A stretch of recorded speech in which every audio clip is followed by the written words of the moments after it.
obat hipertensi itu dibahas paling awal ya. Itu ya. Oke, kemudian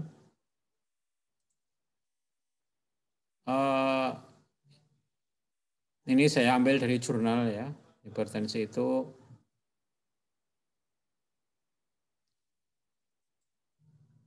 prevalensinya tinggi ya, prevalensinya tinggi sampai 26,5%. Jadi kalau dari 100 juta itu sekitar 26 juta lebih ya orang yang terkena hipertensi. Jadi prevalensinya itu tinggi hipertensi itu. Sehingga harus waspadai ya.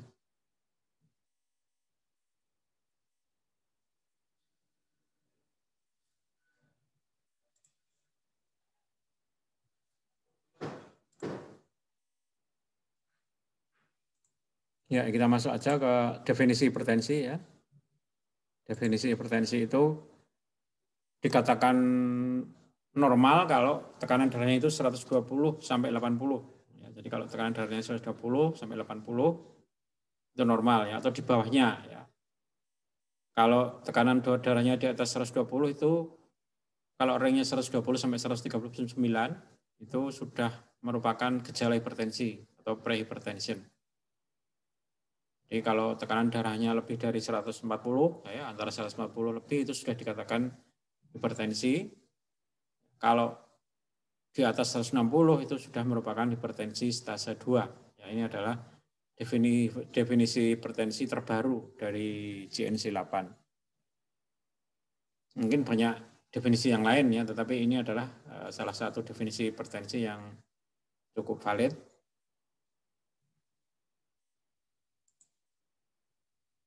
Kemudian untuk pengobatan hipertensi ya, ini saya jelaskan ya, minta tolong untuk diperhatikan ya. Pengobatan hipertensi. Jadi obat-obat hipertensi itu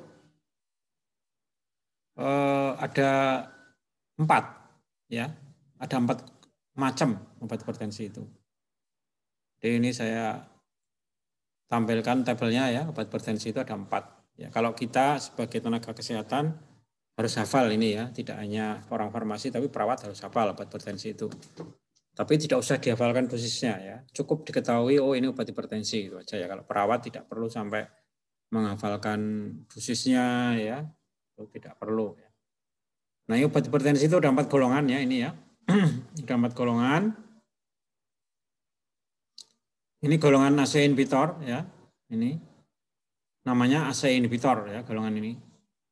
Ada golongan angiotensin receptor blocker ya. Ini angiotensin receptor blocker. Kemudian ada golongan beta blocker ini. Dan ini ada golongan calcium channel blocker. Dan ada golongan thiazide. Ya, jadi obat hipertensi ada 4 atau 5 golongan. Resminya obat hipertensi itu ada 4 golongan ya. Jadi ACE inhibitor, angiotensin receptor blocker, calcium channel blocker, dan thiazide. Itu adalah obat-obat hipertensi. Nanti silahkan dibaca lagi ya. Sudah saya upload di psikologi. Nah, ACE inhibitor itu ada 3 obatnya ini. Ada 3 ya. Ada 3 obat inhibitor. Yaitu captopril, ya, enalapril, dan lisinopril. Ini yang membuat sering orang itu batuk. Kalau minum ini efek sampingnya itu batuk. Jadi kalau ada orang minum obat ini batuk, itu efek sampingnya ya. Jadi bukan karena batuk sakit, tapi karena memang efek samping dari obat. Jadi obat hipertensi golongan ACE inhibitor ini sering menyebabkan batuk. Dan golongan yang kedua ini angiotensin receptor blocker. Ini nanti dilihat lagi ya di sini. Kalau di Indonesia itu yang banyak beredar itu ini irbesartan, ya, valsartan, dan losartan. Ini banyak beredar ya di Indonesia. Itu golongan kedua ya. Nah, golongan ACI ya, ACE inhibitor dan angiotensin receptor blocker ini adalah golongan yang paling banyak digunakan ya, sebagai obat hipertensi. 2 golongan ini. Golongan yang lain ya yaitu namanya calcium channel blocker. Ini ya. Contohnya amlodipin. Ya. Yang terkenal itu adalah amlodipin. Kemudian diltiazem, ya. Kemudian ini ada lagi. Kalau yang sering dipakai adalah amlodipin ini. Amlodipin yang sering dipakai. Jadi kalau Anda kerja di rumah sakit nanti atau praktek di rumah sakit ini amlodipin yang sering sekali, atau mungkin captopril. Ya. Captopril ini sering dipakai. Kemudian yang terakhir itu golongan tiazid namanya. Jadi ada 4 golongan ya. Golongan tiazid. Golongan tiazid itu yang dipakai itu adalah hidroklorotiazid yang dipakai di Indonesia. Jadi apa namanya? Itu adalah obat-obat hipertensi yang sering dipakai. Jadi kalau ada orang kena hipertensi, nanti minum obat ini targetnya tekanan darahnya di bawah 130 ya. Jadi kalau belum 130 berarti belum efektif obatnya. Nah, itu adalah mengenai jenis-jenis obat hipertensi ya. Jenis-jenis obat hipertensi.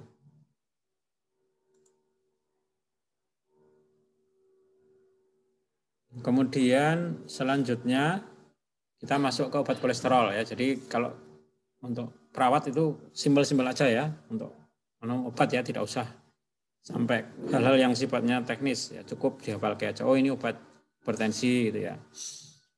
Yang kedua ini obat kolesterol. Nah, jadi kolesterol itu kenapa dikatakan berbahaya ya kolesterol, karena kalau tinggi itu bisa menyumbat pembuluh darah. Ya, kalau tinggi bisa menyumbat pembuluh darah sehingga pembuluh darahnya itu menghalang-halangi darah itu beredar. Ya. Akibatnya oksigennya juga nggak bisa diedarkan ya, karena darah itu membawa oksigen ke seluruh tubuh. Ya. Jadi kolesterol itu nempel di pembuluh darah kalau jumlahnya banyak. Akibatnya menghalang-halangi distribusi dari oksigen, ya, karena oksigen di bawah pembuluh darah. Nah, kolesterol itu mungkin Anda sudah tahu, sudah apa namanya? Sudah tahu ya, ada kolesterol jahat, ada kolesterol baik ya. Kalau kolesterol jahat itu namanya LDL, ya. Kolesterol jahat itu namanya LDL. Kemudian ada lagi namanya trigliserid, ini kolesterol jahat juga ya, trigliserid. Kalau HDL itu kolesterol baik. Jadi kalau HDL itu kolesterol baik, sehingga kalau jumlahnya semakin besar itu semakin baik. Ya. Kalau jumlahnya di atas 60 berarti itu baik. Tapi kalau LDL itu kalau jumlahnya semakin besar semakin jelek dia. Ya. Jadi LDL itu angka normalnya di bawah 100. Ya. Di bawah 100 itu idealnya ya, di bawah 100. Tapi kalau sudah di atas 130 ya itu sudah merupakan tanda-tanda orangnya mengalami penyakit kolesterol. Kemudian kalau trigliserid, ya itu juga kolesterol jahat ya, trigliserid itu. Ini nilai normalnya di bawah 150. Ya. Jadi nanti kalau Anda kerja di rawat inap ya, nanti di rekam medis pasien itu nanti ada tulisannya ya, hasil pemeriksaan laboratorium ya, kimia darah itu ada tulisan kolesterol misalnya, ada tulisan LDL, ada tulisan trigliserid, itu kita bisa tahu nilai normalnya itu berapa. Nah, trigliserid ini kalau nilainya di atas 150 berarti dia sudah terkena penyakit kolesterol.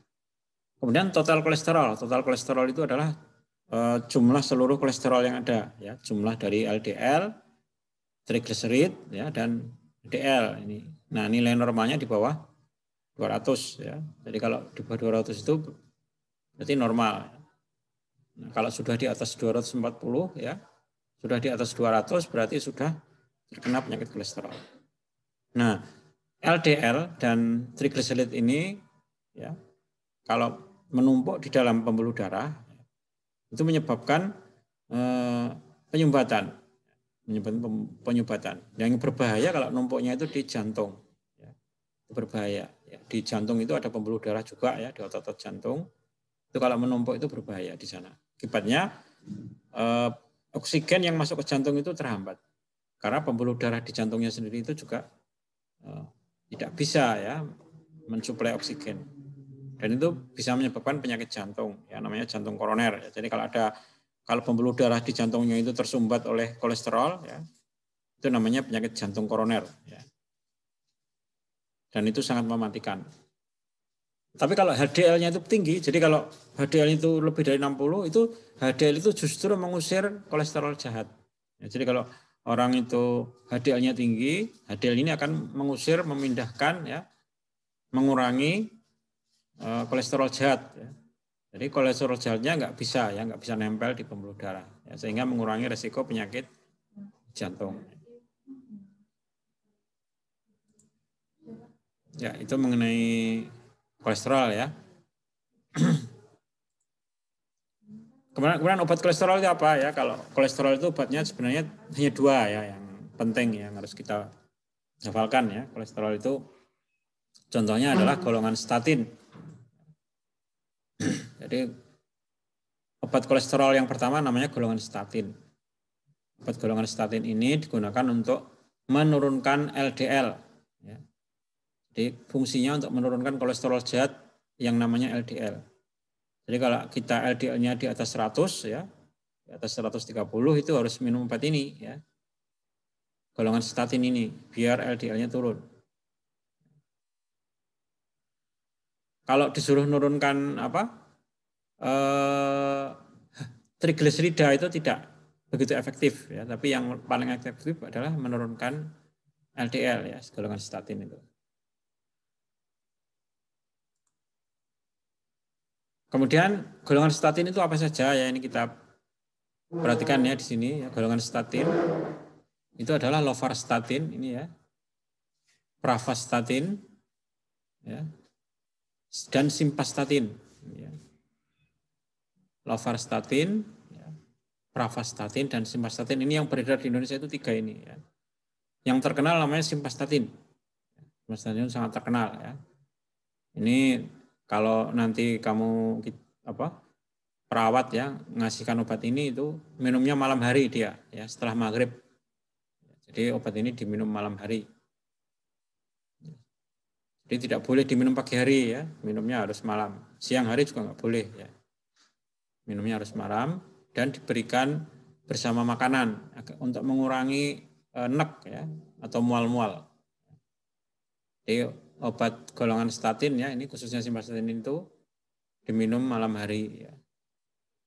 Dan untuk mengurangi mual itu diminum minumnya itu bersama makanan. Kalau obat-obat yang lain itu tidak harus malam hari ya, misalnya pravastatin ya itu tidak harus malam hari. Nah ini jadi kesimpulannya lovastatin, simvastatin, pravastatin ini adalah obat-obat untuk menurunkan LDL ya sekali lagi ya untuk menurunkan LDL.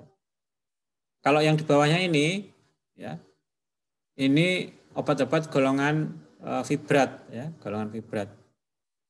Jadi yang di bawahnya ini ya golongan fibrat. Ya, ini golongan fibrat. Golongan fibrat itu untuk menurunkan trigliserid. Ya sekali lagi ya beda ya golongan fibrat dengan golongan statin. Kalau golongan statin untuk menurunkan LDL, kalau golongan fibrat untuk menurunkan trigliserid. Ya. Nah, apa contohnya ini? Contohnya gemfibrozil, ya, gemfibrozil. Ini untuk menurunkan trigliserid. Ada lagi namanya fenofibrat, ya, untuk menurunkan trigliserid. Kalau golongan fibrat itu tidak efektif untuk menurunkan LDL, ya, tidak efektif. Tapi lebih efektif untuk menurunkan trigliserida, ya, lemak kolesterol jahat. Sebaliknya tadi golongan statin lebih efektif menurunkan LDL dan kurang efektif menurunkan trigliserid. Ya. Nah ini ya, jadi ini tabelnya tadi saya perlihatkan, ini saya perlihatkan lagi ya. Ini golongan fibrat, ya. Yaitu gemfibrozil dan fenofibrat. Ya.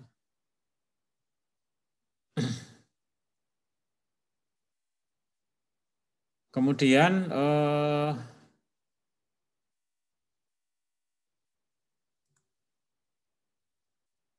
Minyak ikan, ya minyak ikan itu adalah salah satu obat yang disarankan ya untuk mendampingi orang yang terkena penyakit kolesterol ya. Jadi kalau orang terkena penyakit kolesterol itu disarankan juga untuk minum minyak ikan. Ya. Dijual di apotek juga itu banyak ya. Apa dia kok bisa mengurangi kolesterol? Karena mengandung omega 3, ya, mengandung minyak tak jenuh yang namanya omega 3. Jadi ini adalah kandungan dari minyak ikan. Ya. Bahkan dalam beberapa penelitian, minyak ikan ini bisa menurunkan trigliserid. Ya. Cukup sampai 60% ya, cukup tinggi. Ya, jadi minyak ikan ini khususnya digunakan untuk menurunkan trigliserid. Ya. Dan tidak begitu disarankan untuk menurunkan LDL. Ya. Jadi minyak ikan ini sangat efektif menurunkan trigliserid ya, bahkan sampai 60%. Ya, jadi cukup signifikan. Ya. Kemudian kalau untuk menurunkan LDL bagaimana? Di sini dikatakan hanya menurunkan risiko penyakit jantung, ya, hanya menurunkan risiko penyakit jantung, tapi memang secara langsung tidak menurunkan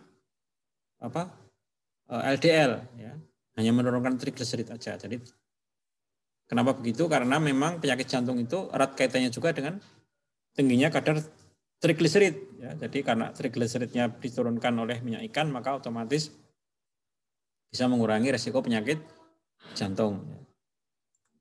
Nah ini gambar, ya, ini gambar dari kolesterol ya ini ya. Jadi kolesterol. Ini gambar dari kolesterol yang menyumbat, yang warnanya kuning ini adalah kolesterol. Bisa LDL ya, bisa trigliserid dia awalnya itu hanya sedikit ya, ini hanya sedikit. Jadi sehingga peredaran darahnya masih cukup lancar ya, awalnya masih sedikit. Tapi lama-lama ini jadi tebal dia. Ya, lama-lama jadi tebal. Ya, jadi tebal. Nah, kemudian bahkan dinding pembuluh darah itu sudah dipenuhi oleh kolesterol ini ya. Sehingga terjadilah namanya penyakit serangan jantung kalau tersumbat, ya, heart attack atau serangan jantung. Kalau sudah seperti ini, ya, jantungnya bisa berhenti, ya, namanya jantung koroner, ya, seperti ini. Kalau ini namanya baru gejala, ya, baru awal-awal, ya. Kalau yang sudah seperti ini namanya serangan jantung, ya, ini bisa sangat mematikan karena sudah tersumbat sama sekali. Sehingga oleh karena itu disarankan kalau orang terkena kolesterol itu ya harus diobati ya agar nanti tidak terlanjur terjadi penyumbatan pada pembuluh darah ya. Yang berbahaya itu ya pembuluh darah itu di jantung itu banyak pembuluh darah ya. Di otot jantung itu di pinggir-pinggir otot jantung itu banyak pembuluh darah yang mensuplai oksigen. Jadi kalau ada orang kolesterolnya tinggi menghambat pembuluh darah yang jumlahnya banyak di otot jantung itu akibatnya bisa fatal ya. Karena jantungnya tidak tersuplai oksigen karena pembuluh darahnya udah buntu, ini udah buntu yang ini. Itulah yang dinamakan serangan jantung atau heart attack.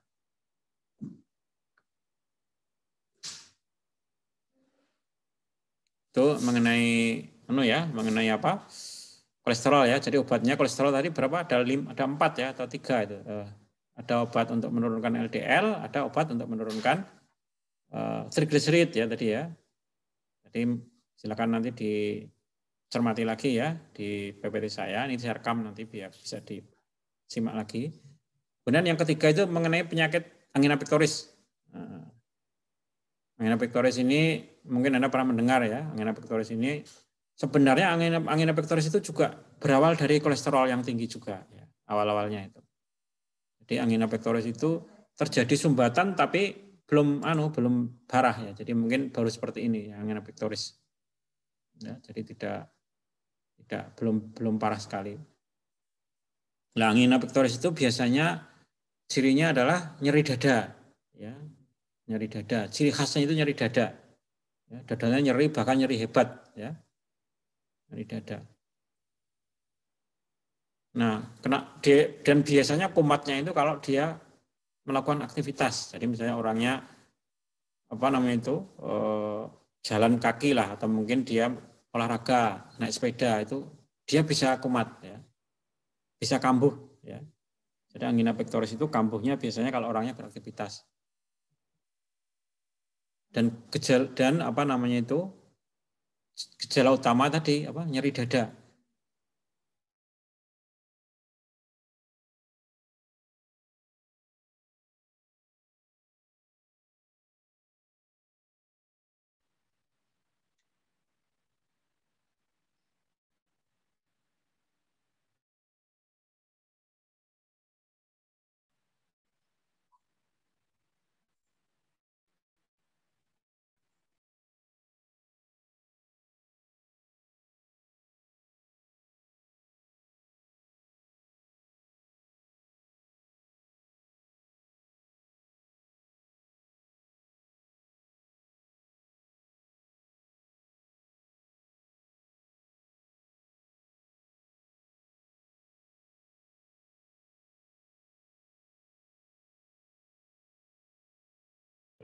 Mohon maaf Bang, tidak ada suaranya.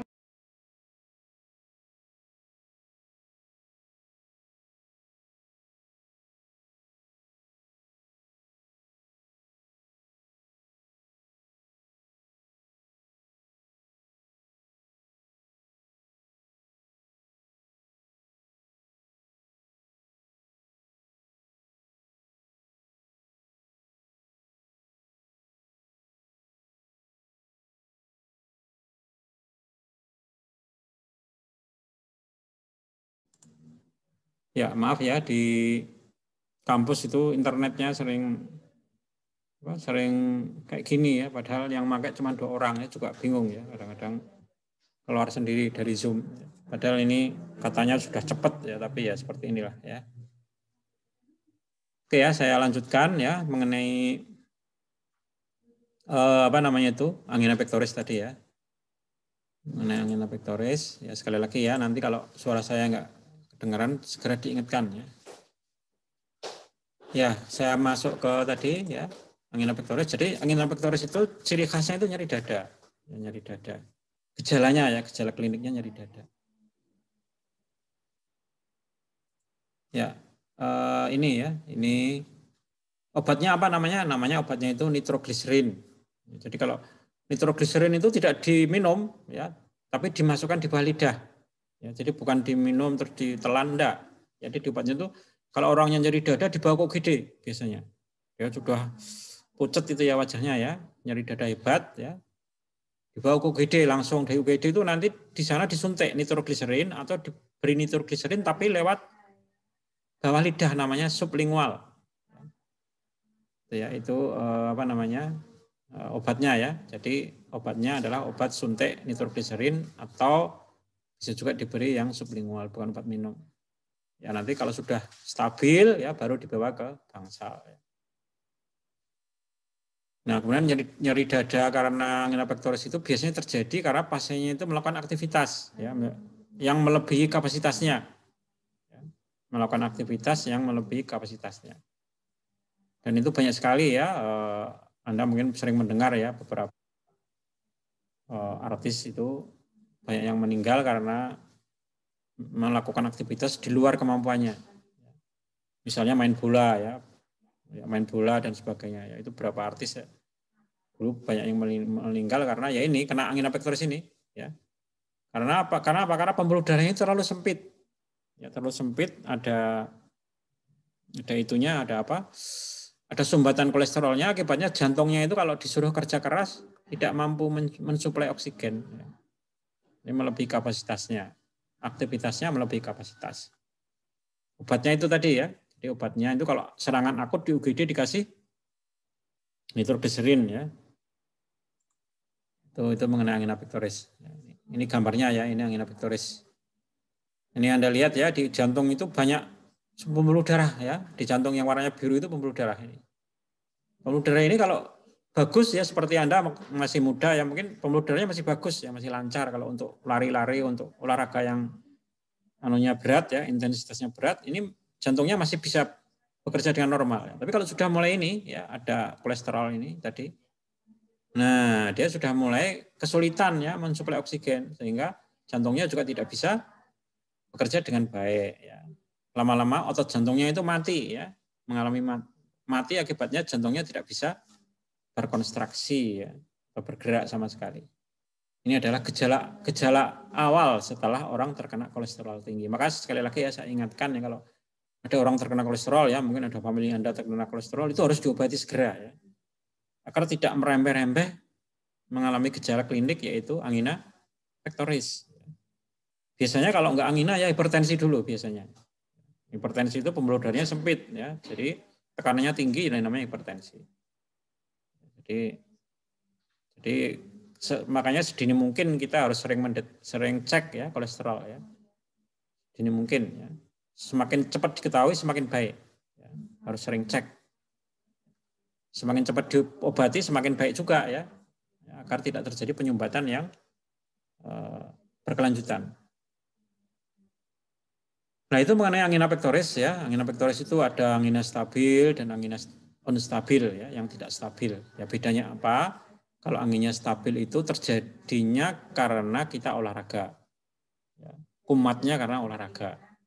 Kalau istirahat itu tidak akan kumat, insya Allah. Nah angina nggak stabil itu kumatnya sawayah-wayah, ya, nggak predictable. Ya, orangnya mau olahraga mau enggak ya, tiba-tiba itu mengalami serangan dan serangannya sama ya, serangannya itu nyeri dada. Dan yang berbahaya adalah yang unstable angina ini. Ini berbahaya sekali karena dia datangnya tidak kita prediksi. Ya, itu sangat berbahaya. Tahu-tahu orangnya tidur, tahu-tahu sudah ada serangan. Ya. Nah itu biasanya langsung dibawa ke UGD ya kalau seperti itu. Dilarikan ke UGD. Di UGD nanti dikasih itu oksigen nasal kanul ya, dikasih oksigen nasal kanula ya, dipasangi itu oksigen, kemudian dikasih nitrogliserin sublingual ya. Kemudian nyeri dadanya disuntik dengan morfin. Ya, nanti kalau Anda kerja di UGD ya disuntik dengan morfin ya. Morfin itu obat narkotik yang bisa mengurangi nyeri. Ya, nyeri kuat ya. Setelah kondisi pasiennya stabil baru dibawa ke bangsal. Ya, itu cara penanganannya seperti itu. Itu mengenai angina pectoris ya. Nah, bagaimana caranya angina pectoris ya, itu mencegahnya itu tadi ya. Usahakan menurunkan kolesterol ya, usahakan ya. Jadi langkah utamanya agar orang yang terkena angina pectoris itu tidak sering kumat ya, dia tidak mengkonsumsi gorengan dan minum obat kolesterol. Ya. Itu yang penting ya. Menurunkan berat badan dan sebagainya. Intinya itulah ya, hidup sehat. Kemudian saya lanjutkan ya mengenai, nah ini penanganannya ya, tadi sudah saya singgung ya, penanganannya tadi kalau di UGD dikasih tadi ya, kalau di UGD dikasih apa? Nitrogliserin ya, dikasih nitrogliserin. Ya. Nah, kalau di UGD dikasih nitrogliserin, kemudian dibawa ke bangsal lah pasien itu, ya dibawa ke bangsal. Kalau udah stabil, mungkin biasanya kalau di UGD itu 8 jam ya, udah stabil dibawa ke bangsal. Nanti dikasih obat lagi di bangsal ya, dikasih obat lagi. Nah, ini ya, ini yang di UGD. Ini Anda lihat tabelnya yang di UGD itu ini ya, nitrogliserin SL ya, sublingual ya. Dan nitrogliserin IV ya. Yang ini yang baris ini ya, ada tulisan short acting. Ini untuk penanganan di UGD. Ini efeknya cepat ya, nggak sampai berapa? 1 menit ya berefek dia. Jadi minum obat ini dimasukkan ke bawah lidah 1 menit berefek. Itu luar biasa obatnya, cepat. Yang namanya nitrogliserin. Nah kalau sudah ada di bangsal dikasih obat ini, ya. Nanti di bangsal dokternya ngasih obat, terserah dokter ya dikasih apa ya. Mungkin dikasih nitrogliserin tapi yang diminum, ya, yang kapsul. Ya. Nanti diresepi lagi sama dokternya. Nitrogliserin tapi yang diminum. Biasanya kalau udah masuk di bangsal yang nangani dokter internis ya, dokter ahli penyakit jantung atau dokter internis. Jadi nanti perawatnya konsul ya, menanyakan ya, nanti telepon dokternya.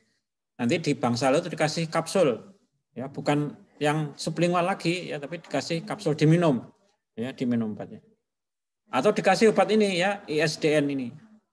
Ya, ISDN itu obat juga untuk menangani angina pectoris ya. Ada yang DSL ya, ada yang diminum macam-macam. Ya, ada juga namanya ISMN ya. ISMN itu juga obat untuk angina pectoris gitu ya. Jadi kesimpulannya gini ya, kesimpulannya. Angina pectoris itu obatnya ada 2 jenis. Ada 2 jenis. Untuk penanganan akut di IGD itu ada 2, yaitu nitrogliserin yang sublingual, ya, dan nitrogliserin yang disuntikkan. Ya, boleh memakai salah satu. Ya, mau pakai yang disuntikkan silahkan, mau pakai yang sublingual silahkan. Itu efeknya sama-sama cepat, hanya 1 menit berefek.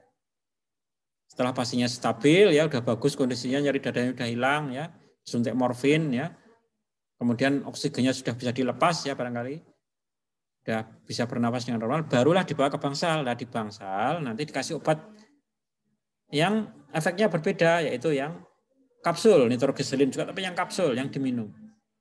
Atau juga bisa dikasih obat namanya ISDN ini. ISDN itu isosorbit ya namanya, atau ISMN ini. Diberi ISDN atau ISMN. Itu yaitu bagaimana cara penanganan dari angina pectoris ya.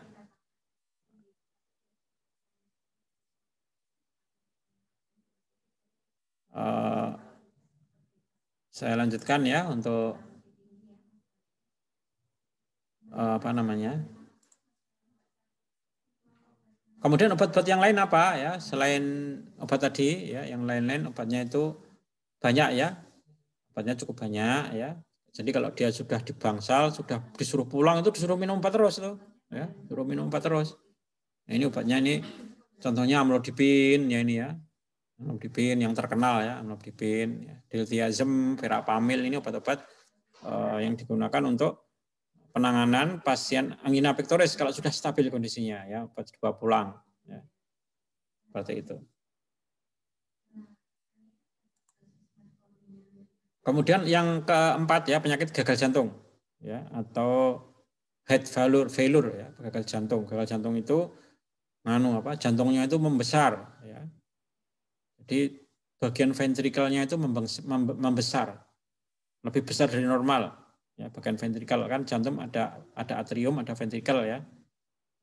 Nanti Anda mungkin belajar di anatomi ya, itu ada. Ya, ventrikelnya itu membesar. Nah, karena dia membesar, kekuatannya itu menurun. Kekuatannya menurun sehingga kan penyakit gagal jantung atau heart failure. Jadi bentuknya jantung itu udah nggak normal ya.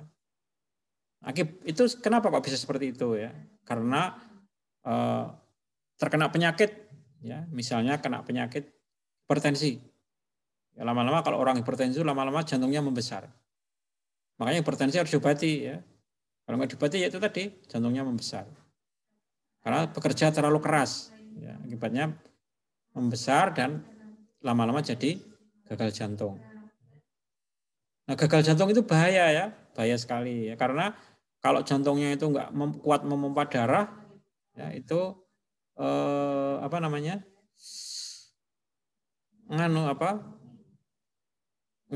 oksigennya juga nggak bisa maksimal yang masuk ke dalam tubuh kita ya. Jadi kalau oksigen nggak optimal ya kayak tadi ya bisa mengalami serangan.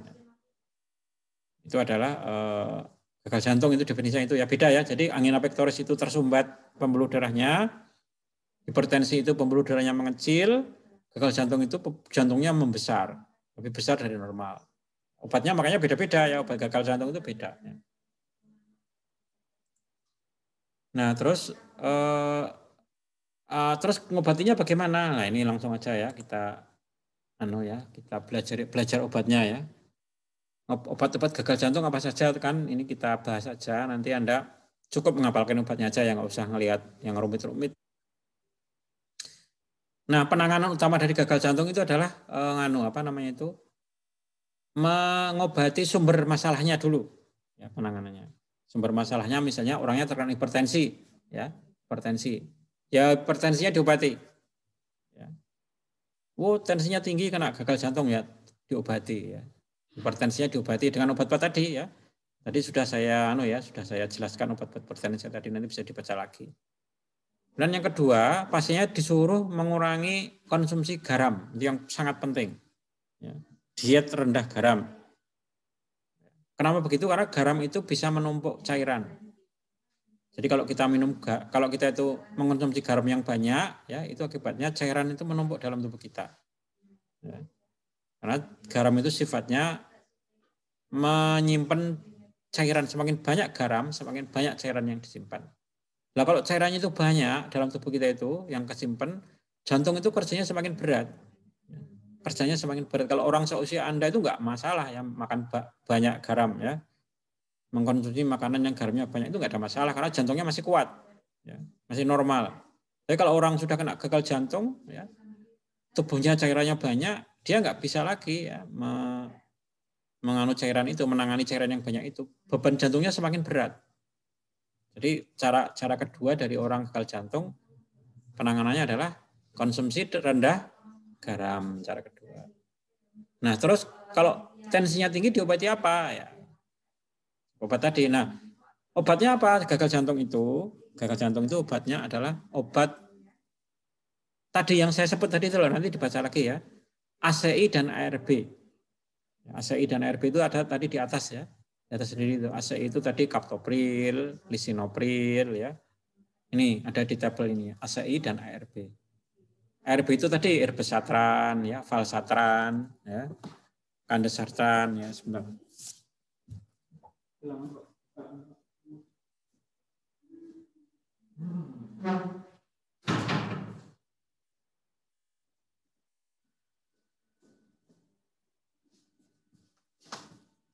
Ya, jadi ACI. Loh, kenapa kok obatnya itu? Pertanyaannya kan. Karena obat ini bisa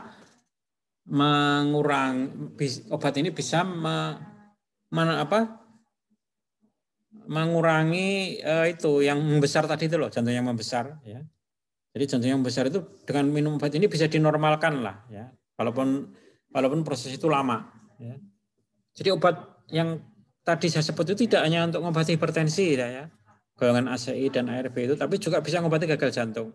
Ya, karena bisa mencegah ya, menghambat, mengurangi pembesaran jantung yang menyebabkan gagal jantung. Ya, itu obatnya ya.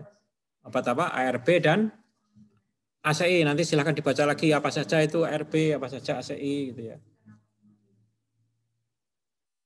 Itu ya, itu obatnya. Kemudian kalau dalam tubuh orang itu sudah mulai ada penumpukan cairan, ya, mungkin Anda pernah melihat ada pasien ya di rumah sakit, kok kakinya bengkak ya. Ada orang kakinya itu bengkak, yang bengkak itu kiri dan kanan. Itu kan berarti ada cairan yang menumpuk di situ. Cairannya menumpuk di kaki. Berarti itu kemungkinan itu gagal jantung. Kemungkinan ya gagal jantung. Nah, kalau sudah membengkak seperti itu, dikasih obat yang bisa mengeluarkan cairan. Ya, namanya apa? Namanya diuretik. Ini ada tulisan diuretik ini ya. Namanya diuretik ini tulisannya. Saya tandai ya diuretik. Diuretik ini kalau diminum itu kita kencing terus. Ya, jadi kalau kamu nanti itu apa namanya merawat pasien kok dikasih obat diuretik, dia nanti kencing terus dia. Kencing tujuannya agar cairan tubuhnya itu dikeluarkan dengan paksa. Ya kalau orang kencing kan biasanya sehari 2 kali ya, 3 kali. Kalau ini bisa sampai 10 kali dia sehari kencing. Mungkin lebih lagi ya. Kencing terus dia. Nanti udah kencing itu bengkaknya di kaki itu lama-lama akan kempes sendiri, akan kempes. Kempes karena cairan yang menyebabkan bengkak itu dikeluarkan. Itu ya. Kempes. Nah, kalau sudah kempes itu mengurangi beban dari jantung. Kalau jantung udah lemah ya bebannya dikurangi ya. Pekerjaannya dikurangi. Namanya apa obatnya? Namanya furosemid. Ya, furosemid tulisannya biasa aja FUROSEMID. Ya, nanti Anda akan sering ya kalau kerja di rumah sakit dirawat inap akan sering nyuntikkan obat ini ya. Ini biasanya disuntik ya. IV ya, furosemid ini sangat populer ya. Kalau minum obat ini itu harusnya pagi hari ya, karena kalau diminum malam hari nggak bisa tidur orangnya karena kencing terus. Ya. Biasanya pagi hari disuntikkan itu pagi hari. Jadi kalau kamu nyuntikkan furosemid malam hari, ya pasiennya nggak bisa tidur. Ya. Nyuntikkannya pagi. Ya. Kalau kencingnya pagi kan biasanya udah kebiasaan ya, kencing itu pasti pas orangnya sedang bekerja dan sebagainya. Nggak mungkin pas malam-malam dia itu nanti terbangun terus nggak bisa tidur. Itu adalah obat-obat apa yang digunakan untuk mengobati gagal jantung ya. Jadi saya ulangi lagi untuk gagal jantung itu obatnya pertama kali disuruh diet rendah garam ya. Yang kedua diobati penyakitnya. Yang ketiga diberi obat ACI atau ARB. Yang keempat kalau ada bengkak di tubuhnya diberi diuretik ya, diberi furosemid. Ya. Terus yang kelima yang terakhir ya, ya. Kalau itu belum maksimal hasilnya diberi obat penguat jantung. Ya, saya ulangi ya, kalau hasilnya masih belum maksimal diberi obat penguat jantung. Penguat otot jantung ya, namanya kardiotonik yaitu digoxin. Digoxin itu tulisannya biasa ya, DIGOXIN. Dikasih digoxin. Diminum. Ya, jadi obatnya cukup banyak ya. Obatnya banyak ya. Bisa jadi orang itu kalau gagal jantung obatnya ada 5 itu ya. Dia dikasih apa? Disuruh minum obat yang penyakitnya ya.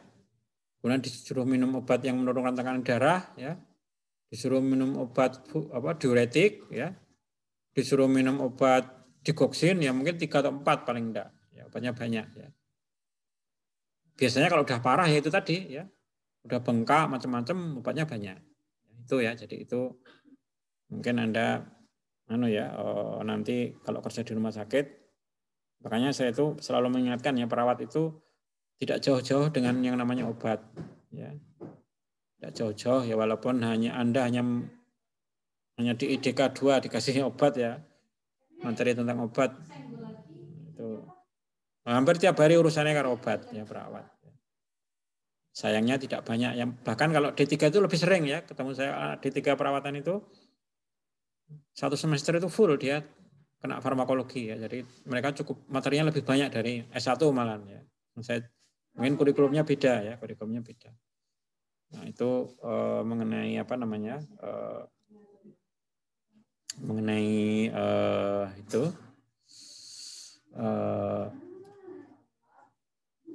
penyakit gagal jantung ya. Kemudian untuk yang lain saya kira materinya udah cukup ya, nggak usah banyak-banyak itu ya. Jadi materinya hipertensi, obat kolesterol, ya, obat gagal jantung, obat angina pektoris sudah cukup banyak itu ya. Silakan dipelajari baik-baik ya. Cermati PPT saya dan nanti bisa mendengarkan lagi rekamannya ya. Nanti setelah itu untuk post test ya, ini nanti langsung saya buka ya, silakan dikerjakan ya. Silakan dikerjakan untuk evaluasi kita semua dan nanti untuk tambah nilai kalau misalnya nilainya jelek ya. Kalau nilai UAS-nya jelek, saya kira bisa membantu ya untuk post test ini. Ya itu aja. Saya akhiri, terima kasih. Billahi taufiq wal hidayah. Wassalamualaikum warahmatullahi wabarakatuh. Waalaikumsalam warahmatullahi wabarakatuh. Terima kasih, Pak.